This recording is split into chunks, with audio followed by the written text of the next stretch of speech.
मुझे मुझे करना क्या होगा? प्यास बुझानी पड़ेगी। पर उसके लिए मुझे करना क्या पड़ेगा? बस प्यास बुझानी है। तो दोस्तों, आज हम जानेंगे वो ऐप की वेब सीरीज मोहल्ले वाले की स्टोरी के बारे में। इस वेब सीरीज के स्टार्टिंग में दिखाया गया है कि एक भाभी अपने पति से संतुष्ट नहीं रहती। उसका पति उसे खुश नहीं रख पाता क्योंकि उसका सामान कमजोर पड़ा हुआ होता है, इसलिए भाभी दूसरे मर्दों पर डोरे डालती है। एक दिन एक केबल वाला भाभी के घर पर केबल ठीक करने आता है, तो भाभी उसे कहती है कि तुम कितना कमा लेते हो? तो केबल वाला कहता है, महीने के 11,000 कमा लेता हूँ भाभी। तो भाभी कहती है, मैं तुम्हें महीने के 22,000 दूंगी, पर तुम्हें मेरा एक काम करना होगा। तो केबल वाला कहता है कि कैसा काम? तो भाभी कहती है, तुम्हें मेरी प्यास बुझानी होगी। तो केबल वाला खुश हो जाता है कि प्यास बुझाने के 22,000 रुपए महीने के मिल रहे हैं, तो वो भाभी की प्यास बुझा देता है और भाभी उसे 1,000 रुपए देती है और कहती है कि अगली बार फिर आना, मैं तुम्हें और पैसे दूंगी। केबल वाला भाभी के प्यार में पड़ जाता है और भाभी से फोन पर बातें करने लगता है। फिर एक दिन भाभी केबल वाले को कॉल करती है और उससे कहती है कि मुझे अर्जेंट 50,000 रुपए की जरूरत है क्योंकि मुझे किस्त भरनी है। अगर मैंने वो किस्त नहीं भरी तो मुझे 20 लाख का नुकसान हो जाएगा। मैं तुम्हें 2-4 दिन में पैसे वापस दे दूंगी। और केबल वाले को भाभी पर भरोसा होता है, तो केबल वाला भाभी के पास आता है और कहता है कि देखिए, मेरे पास तो अभी पैसे हैं नहीं, पर मेरे सेठ के पैसे रखे हुए हैं जो मुझे बैंक में जमा करने हैं 2-4 दिन में, तो वह पैसे तुम रख लो और मुझे 2-4 दिन के बाद में वापस दे देना। तो भाभी कहती है, हाँ मैं 2-4 दिन के बाद में वापस दे दूंगी। फिर कुछ दिन के बाद केबल वाला भाभी को कॉल करता है, तो भाभी कॉल उठाती नहीं है। फिर 5-6 दिन गुजर जाते हैं। सेठ केबल वाले से कहता है कि मेरे 50,000 रुपए तूने बैंक में जमा किए नहीं अभी तक, जल्दी से जमा कर दे, नहीं तो मैं तुझे नौकरी से निकाल दूंगा और तेरे पे केस ठोक दूंगा। तो केबल वाला भाभी के घर जाता है और भाभी से कहता है कि 10 दिन से ज्यादा हो गए, तुम फोन भी उठा नहीं रही हो और पैसे भी नहीं दे रही हो। मुझे मेरे 50,000 रुपए दे दीजिए, मुझे सेठ को देना है, नहीं तो वो मुझे नौकरी से निकाल देगा। तो भाभी कहती, कौन से 50,000 रुपए? मैंने कब लिए तुमसे 50,000 रुपए? तो केबल वाला कहता है, देखो मजाक मत करो, मेरे पैसे दे दो जल्दी। तो भाभी उसे अपना मोबाइल खोलकर वीडियो दिखाती है जिसमें केबल वाला भाभी के ऊपर चढ़ा होता है और भाभी उससे कहती है कि देख, अगर तूने ज्यादा आवाज की तो मैं ये वीडियो पुलिस को दिखा दूंगी और कहूंगी कि तूने मेरा रेप किया है। तो केबल वाला डर जाता है और वहां से निकल जाता है और सड़क पर बैठकर रोने लगता है। फिर भाभी घर चेंज कर लेती है और दूसरे मोहल्ले में रहने चले जाती है। फिर रात में भाभी का पति मेडिकल से कुछ दवाई लेकर आता है ताकि वो भाभी को संतुष्ट कर सके, पर दवाई का कोई फायदा नहीं होता और वो बिना संतुष्ट किए ही सो जाता है। फिर सुबह होती है, भाभी मार्केट में सामान लेने जाती है, तो भाभी को रास्ते में एक रिक्शे वाला दिखता है। तो भाभी को लगता है कि ये सही बकरा है, तो भाभी उसके रिक्शे में बैठ जाती है और उससे कहती है कि मुझे मार्केट में छोड़ दो, और कुछ सामान लेती है और रिक्शे वाले को कहती है कि मुझे घर पर छोड़ दो। और रिक्शा चलते हुए भाभी थोड़ा सा मटक मटक कर रिक्शे वाले को फंसाने की कोशिश करती है। और फिर घर पास आने के बाद भाभी रिक्शे वाले से कहती है कि मेरा ये सामान घर तक लाके दोगे क्या? तो रिक्शे वाला कहता है, ठीक है मैडम, क्योंकि रिक्शे वाला भी भाभी के सामान को देखकर थोड़ा सा उतावला हो जाता है, इसलिए वो भी मौका देखकर सामान घर तक पहुंचाता है।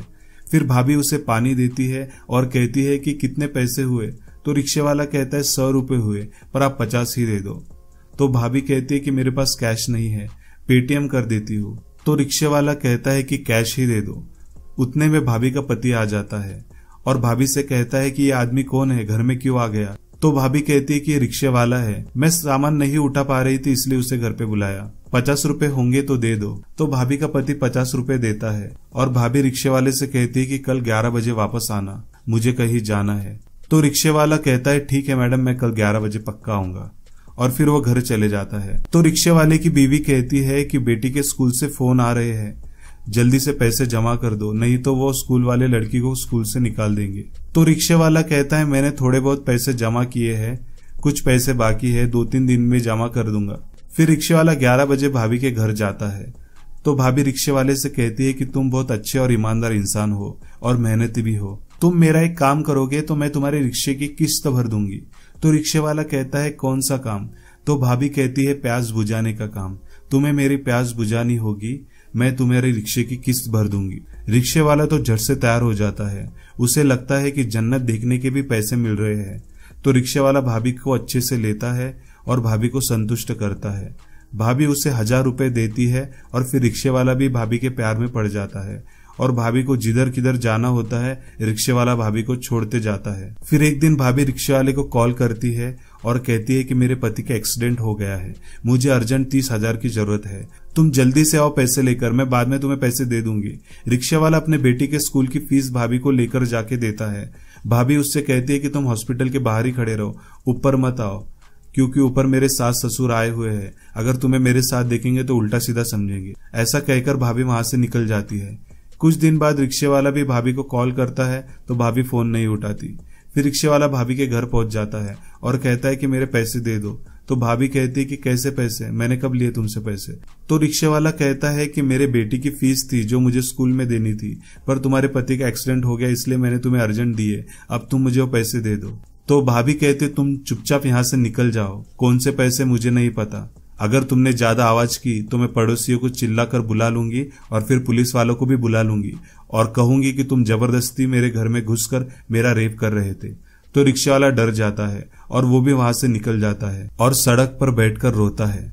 फिर एक दिन रिक्शे वाला दारू के अड्डे पर बैठकर दारू पीते रहता है और नशे में कहता है कि शिवानी तूने मेरे साथ बहुत गलत किया, तुझे मैं नहीं छोड़ूंगा।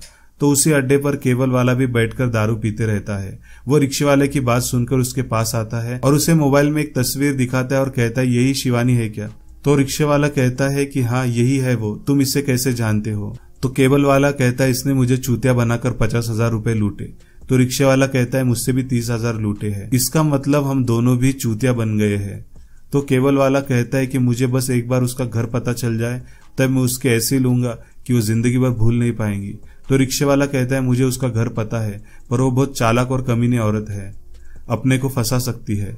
तो केबल वाला कहता है हमें उससे क्या मतलब, हमें अपने पैसे निकालने हैं बस। तो रिक्शे वाला और केबल वाला दोनों भाभी के घर जाते हैं और भाभी उन दोनों को देखकर चौंक जाती है और कहती कि निकल जाओ यहाँ से। तो वो दोनों कहते हैं हमें हमारे पैसे दे, हम निकल जाएंगे। तो भाभी कहती है कौन से पैसे, मेरा पति आने वाला है, मैं पुलिस बुला लूंगी।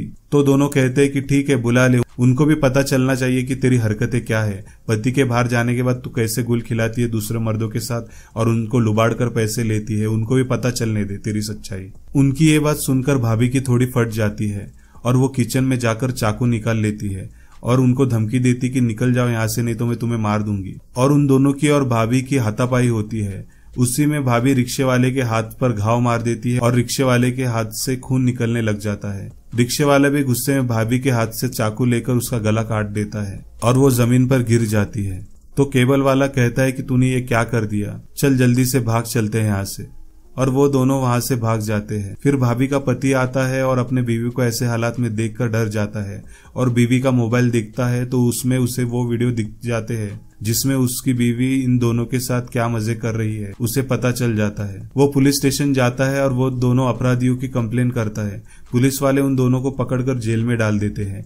फिर भाभी का पति पुलिस वाले से कहता है कि मुझे उन दोनों अपराधियों से एक बार मिलना है। भाभी का पति उन अपराधियों के पास जाता है और उन अपराधियों से कहता है कि कभी भी किसी का मर्डर करते हो तो आखिरी सांस तक वहीं पे रुका करो, बेचारी बहुत तड़प रही थी, ऐसा कहकर वहां से चले जाता है। और स्टोरी का सस्पेंस ये होता है कि रिक्शे वाला भाभी के गले पर जब घाव मारता है तब भाभी तड़प रही होती है, वो जिंदा रहती है, पर उसका पति जब उसकी वीडियो देखता है तो उससे गुस्सा आ जाता है और वो भाभी को अपने हाथों से उसकी सांस रोककर उसे मार देता है और अपना बदला पूरा कर लेता है और सजा इन दोनों बेचारों को मिलती है।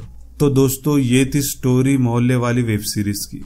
अगर आपको पसंद आई तो इसे लाइक जरूर कीजिए और चैनल को सब्सक्राइब कीजिए ताकि हम ऐसे ही स्टोरीज आपके लिए एक्सप्लेन करते रहे। धन्यवाद।